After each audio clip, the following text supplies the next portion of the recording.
তারা আমার ভিডিও, আমার ছবি, আমার লাইফস্টাইল খুঁটিয়ে খুঁটিয়ে দেখে। যারা ভালোবাসে তারা হয়তো দেখছে নর্মাল, কিন্তু যারা ক্রিটিসাইজ করে, যারা সমালোচনা করে, যারা আজে বাজে কথাও বলে, তারা আমাকে নিয়ে খুব খুঁটিয়ে খুঁটিয়ে দেখছে। তাদের আমার প্রতি অনেক বেশি আগ্রহ, বা অনেক তরুণী যারা আছে, যাদের ওই মানসিক স্টেটটা একটা খুব খারাপ স্টেটের মধ্যে আছে, কিন্তু তারা আমাকে দেখে ইন্সপায়ার্ড হয়েছে। এই যে আপনি বললেন না যে ঘুরে দাঁড়ানোর ব্যাপারটা, বা ব্রেকআপ থেকে নিয়ে বা সংসার ভাঙার অবস্থা থেকে নিয়ে আমি যেভাবে ঘুরে দাঁড়িয়েছি, এই ব্যাপারটা অনেকের জন্য ইন্সপিরেশন হয়। কারণ আমি এটাও আসলে আমার প্রশ্ন ছিল, এটার উত্তর আপনি দিয়ে দিয়েছেন। আমার প্রশ্নটা এমন ছিল যে আসলে এই যারা আপনাকে নিয়ে ভালো বলছে অথবা বাজে বলছে, কিছু না কিছু বলছে, তার মানে আপনার প্রতি তাদের আগ্রহ আছে। হ্যাঁ, আমি দেখেছি কি যে তারা আমার ভিডিও, আমার ছবি, আমার লাইফস্টাইল খুঁটিয়ে খুঁটিয়ে দেখে। যারা ভালোবাসে তারা হয়তো দেখছে নর্মাল, কিন্তু যারা ক্রিটিসাইজ করে, যারা সমালোচনা করে, যারা আজে বাজে কথাও বলে, তারা আমাকে নিয়ে খুব খুঁটিয়ে খুঁটিয়ে দেখছে। মানে হচ্ছে যে দুইটা হতে পারে, একটা হচ্ছে আমি তাদের ভিউ ব্যবসার সাপোর্ট, অথবা তাদের আমার প্রতি অনেক বেশি আগ্রহ।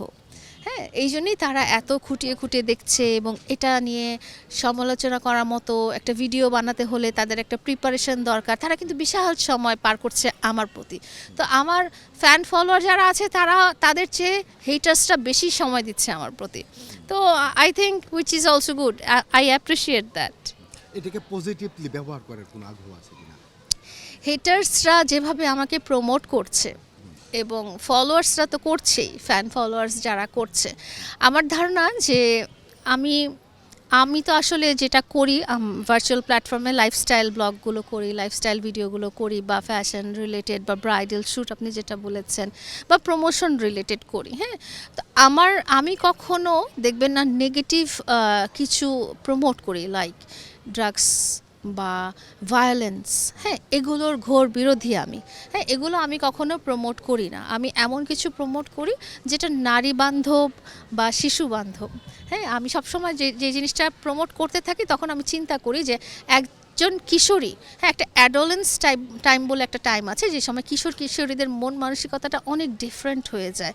তারা হয় ভালোর দিকে ঝুঁকে, বা হয় খারাপের দিকে ঝুঁকে। তো এরকম দেখা যায় যে আমার লাইফস্টাইল ব্লগ বা আমার লাইফস্টাইল ভিডিওগুলোতে কি হচ্ছে যে অনেক কিশোরী যারা আমাকে নক করছে, হ্যাঁ, তারা হয়তো প্যারেন্টসের সাথে কথা বলতে পারছে না, বা তারা হয়তো একজন সাইকিয়াট্রিস্টের সাথে কথা বলতে পারছে না, বা তারা হয়তো মানে খুব একটা খারাপ সিচুয়েশনের মধ্যে আছে। তো এরকম অনেক নারী, অনেক কিশোরী, অনেক কিশোর বা শিশুই বলবো, বা অনেক তরুণী যারা আছে, যাদের ওই মানসিক স্টেটটা একটা খুব খারাপ স্টেটের মধ্যে আছে, কিন্তু তারা আমাকে দেখে ইন্সপায়ার্ড হয়েছে। এই যে আপনি বললেন না যে ঘুরে দাঁড়ানোর ব্যাপারটা, বা ব্রেকআপ থেকে নিয়ে